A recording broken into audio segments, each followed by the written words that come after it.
Estou batendo um papo com o professor Tião Bocalon, pré-candidato ao governo do Estado pelo Democratas, Coligação Democratas, PMN e PV. E o povo? Pois é. Rapaz, esse Bocalon não perde a oportunidade.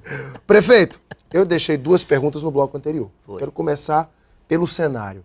Alguns blogs aí citaram, especularam de que Márcio Bittar poderia apoiar num segundo turno, se ele não fosse, o governador Tião Viana, por conta de uma relação conturbada com o senhor, da saída do senhor do PSDB, da maneira como foi, etc., das questões políticas. O que o senhor acha disso? É uma possibilidade? Eu não acredito nisso, Alan.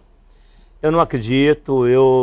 Senão ele estaria na oposição nesse momento, né, trabalhando como vem trabalhando para tentar ir para o segundo turno.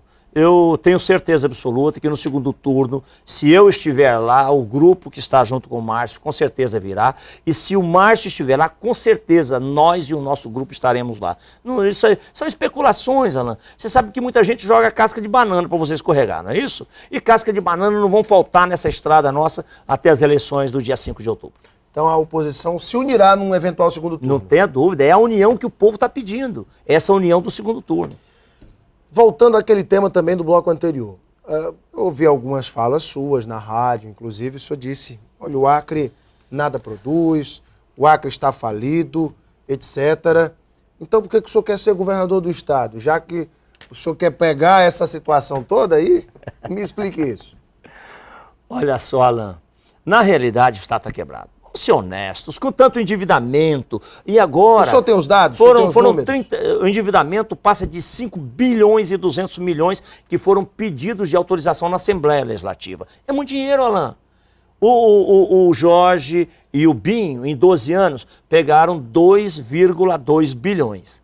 O atual governador, sozinho, só ele, pegou 3,5 bilhões de reais de empréstimo. Então esse é o grande problema. Quando você pega muito dinheiro emprestado, o dinheiro não é bem gasto, acaba dando problema. Então é aí que eu estou dizendo. O ano passado, o nosso 13º saiu no dia 30 de dezembro. Em 2012 também saiu dia 30 de dezembro. Então isso é um mau sinal. Para você ter uma noção, pegue o balanço do ano de 2013 agora e o balanço de 2012. De 2012 para 2013, passaram 50 milhões de dívidas do Estado com os fornecedores. Agora, em 2013 para 2014, passaram mais de 150 milhões de reais de dívida do Estado com os fornecedores. Isso está no portal da transparência. Então, isso mostra que realmente o Estado está com problemas sérios. Eu fiz um levantamento também, eu gostaria de compartilhar com o senhor. Nos governos de Jorge Viana de Binho, a entrada de recursos do governo federal foram bem superiores do que no governo de Tião Viana, que também teve um outro revés terrível, que foi a redução do FPE e do FPM por conta da política do governo federal de dar os ajustes no IPI, de dar exatamente a renúncia fiscal do IPI, o que acabou reduzindo o repasse do FPE e do FPM. Realmente o Estado recebeu menos dinheiro. Talvez isso também não explique a necessidade do Estado buscar em recursos de empréstimos para manter os investimentos? Veja só, empréstimos não são feitos para você pagar a folha de pagamento, não pode pagar o combustível dos veículos, da saúde, da educação, não pode. Empréstimo não é para isso. O senhor acha que o dinheiro foi usado para isso? Empréstimo é para investimentos. O senhor acha então que os empréstimos foram usados para isso? Não, não estou dizendo que foi usado para isso, estou dizendo que não pode ser feito para isso. E você faz isso com os recursos próprios, que são o FPE e o ICMS, e outros recursos que vêm, como do Fundo da Saúde, o Fundo da Ação Social, o Fundo da Segurança Pública, entendeu? Essa é a diferença. Mas me responda, por que o senhor quer ser governador do Estado? Olha só, Alan, infelizmente o modelo que está aí, o governo que está aí, durante 16 anos, não realizou o que o povo acreano queria. Há muito tempo eu já venho dizendo que nós precisamos produzir para empregar. Quem não se lembra disso? Muitas vezes as pessoas olham na minha cara, Bocalon, você é o do produzir para empregar. Olha o que aconteceu aí agora. 30, 40 dias de cheias, o que aconteceu? Faltaram tudo nos supermercados. Então, nós precisamos produzir pelo menos o básico. Arroz, feijão,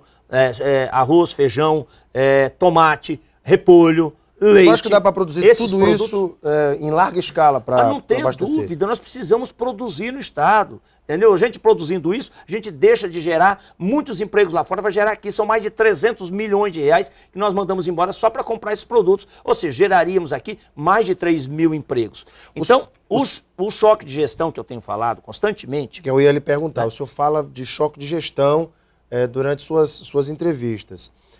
O governador de Minas, então, o governador de Minas, Aécio Neves, pegou um estado quebrado.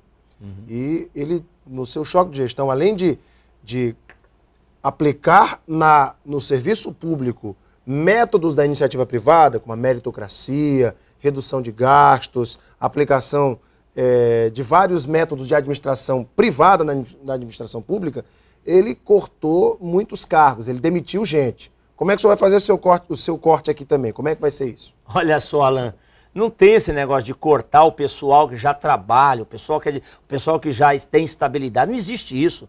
O que ele fez foi diminuir a quantidade de secretarias e, evidentemente, quando você diminui a quantidade de secretarias e nós queremos diminuir para alguma coisa próxima de 10 secretarias, e não essa loucura que está aí, só a Secretaria de Articulação Institucional tem uma quantidade enorme lá de marajás, aqui no estado do Acre. Você não quer acabar com isso. O cara perdeu lá a prefeitura, ele não tem que se encostar aqui no governo ganhando salário de 20 mil reais, jamais. Então nós precisamos, primeiro de tudo, para dar exemplo.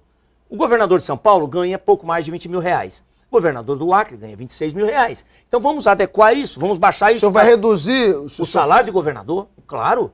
Precisamos reduzir o salário do governador para moralizar a coisa. Não significa dizer que vai ter que reduzir de juiz, de promotor, não, em absoluto. Lá é outra coisa, lá é técnico, aqui é político. Então nós vamos passar apenas 4 anos, se eu não me engano, ou 8 anos no governo. O prefeito James Gomes acabou de fazer isso, tomou essa medida. Também falou de fazer isso, deve ter feito. Então, quem quer fazer a coisa séria, que quer realmente dar o choque de gestão, tem que começar com ele. O Aécio Neves reduziu o salário dele pela metade, só para você ter uma noção. Então, a gente precisa reduzir o salário dos secretários, dos diretores e tentar melhorar do pessoal que está mais embaixo. Gente com 30 anos de trabalho que não ganha R$1.000, como é que pode um negócio desse? Como é que você quer que um funcionário desse trabalhe com vontade? Então, o choque de gestão significa isso daí, reduzir salários, diminuir as secretarias, diminuir o tamanho do Estado, né? Outra coisa, é realizar concurso público, Alan. Não dá mais para uma quantidade enorme de pessoas terem que ficar sendo puxadas pelo berço, pelas cooperativas, pelas empresas de prestação de serviço, que quebram uma vez, que quebra 2 vezes, que quebra 3 vezes, e o funcionário não pode denunciar, porque senão ele perde o emprego. Vamos dar estabilidade ao funcionário, porque o funcionário tem que ser treinado constantemente para poder melhorar a qualidade do serviço que ele vai prestar. Então nós temos que ter concurso público. Precisamos, aquele funcionário que rende mais, que trabalha mais, que desenvolve melhor a sua função, precisa ser reconhecido. Isso daí se chama meritocracia, como você disse agora há pouco, governo de Minas, São Paulo, todo mundo implantou isso, porque a gente não pode implantar no estado do Acre. E vamos implantar isso daí. A outra coisa é gastar bem o dinheiro. Não dá para ficar fazendo obras de qualquer jeito, obras que você acaba de fazer com menos de 1 ano, está toda arrebentada. Por exemplo, a gente precisa chamar os prefeitos para discutir. Prefeitos, venham para dentro. O governador do estado, ele não tem que ficar fazendo uma rua de 400 metros lá no município. Quem tem que fazer a rua é o prefeito, junto com os vereadores, junto com a comunidade. Aí sim a rua sai bem feita, aí a comunidade vai dizer, quando chove a água alaga aqui. Não acontece o que está acontecendo agora. Por quê? Porque as empresas vão daqui da capital para o interior para fazer as ruas lá.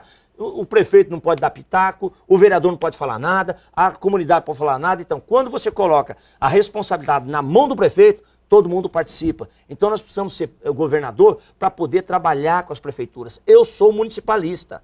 Eu sou a favor de que nós temos que trabalhar com os prefeitos, vereadores e a comunidade. A obra vai ficar mais barata, vai ficar mais bem feita e de acordo com o que a comunidade quer. Então essas coisas precisam acontecer, gastando bem o dinheiro público. E outra coisa, nós precisamos produzir nesse estado, precisamos gerar renda nesse estado e não mandar o nosso dinheirinho para fora para gerar renda lá fora. Então eu acho que outra coisa, redução do ICMS. Olha só. O senhor vai reduzir o ICMS? Não tenha dúvida nenhuma. Da energia elétrica é o que o povo mais pede. Está correto. Em quanto o senhor vai reduzir? Olha, a gente precisa ver se baixa isso para o antigo 17%. Quando o PT entrou no governo, aí o senhor sabe era que 17%. O senhor vai ter menos dinheiro para trabalhar. Sim, presta atenção. Quando ele entrou no governo, era 17%, quando o PT entrou no governo. Foi o PT que elevou de 17% para 25%. O ICMS da energia elétrica, o ICMS do telefone, o ICMS de telefone, energia elétrica e outros produtos que acabaram elevando aí os valores do ICMS. Nós temos que reduzir. O governador de São Paulo, quando ele reduziu o ICMS, ele teve um aumento da arrecadação. Não é melhor brigar pelo Pacto Federativo junto com a bancada, junto com, enfim, até o próprio governo de São Paulo, que é PSDB e tem o apoio do DEM, etc., para acabar com essa guerra fiscal entre os estados? Não é outra sacada importante? Bom, isso é uma coisa que depende de lá. Nós temos que olhar a questão do nosso estado do Acre. Por exemplo, o que eu mais ouço dos nossos comerciantes é a chateação deles, principalmente na região do Juruá. Eles pedem um produto lá em São Paulo, nota fiscal eletrônica, o ICMS já é lançado, o boleto já é emitido aqui e eles têm que começar a pagar. O Juruá tem até 120 dias para pagar. A nossa região tem até 90 dias para pagar. E a maioria dessas mercadorias, boa parte dessas mercadorias, não giram com 90 dias, mas o ICMS já está pago. Então, o que a gente precisa? Ampliar esses prazos de recolhimento. A princípio, no começo, dá um certo impacto na arrecadação, dá, mas com o tempo melhor é para o comerciante. Nós temos que fazer de tudo para não pesar tanto para cima daquele que investe. Nós precisamos ter uma política de governo que atrai investidor e não que espante investidor. Conversei aqui com o ex-prefeito de Acrelândia, presidente do Democratas e pré-candidato ao governo do estado, professor Tião Bocalon. Obrigado pela tua vinda. Eu que agradeço imensamente e quero dizer que a gente continua nessa luta. É uma luta boa que a gente começou lá em 2006, veio 2010, nós batemos no travessão. Muita gente na rua ainda me diz, Bocalon, você não perdeu a eleição, lá no Juruá principalmente.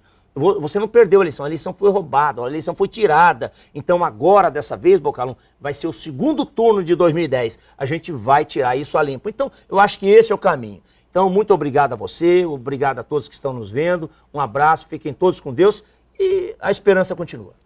Daqui a pouquinho nós voltamos para a sequência do nosso Gazeta Entrevista. Até já!